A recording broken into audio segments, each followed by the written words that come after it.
আমার আছে I have, তোমার আছে ইউ হ্যাভ, আমাদের আছে উই হ্যাভ, তার আছে শি হ্যাজ, এর আছে ইট হ্যাজ, ছেলেদের আছে দ্য বয়েজ হ্যাভ, সকিনার আছে সকিনা হ্যাজ, সকিনা এবং জরিনার আছে সকিনা অ্যান্ড জরিনা হ্যাভ।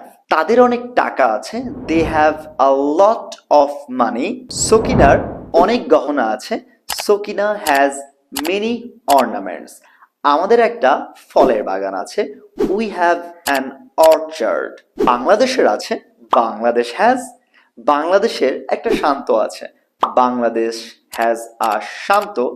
আর্জেন্টিনার আছে আর্জেন্টিনা হ্যাজ, আর্জেন্টিনার একটা মেসি আছে। এটা ইংরেজি কি হবে আপনারা বলবেন কমেন্ট সেকশনে। এরকম ভিডিও পেতে অবশ্যই আমাকে ফলো করবেন।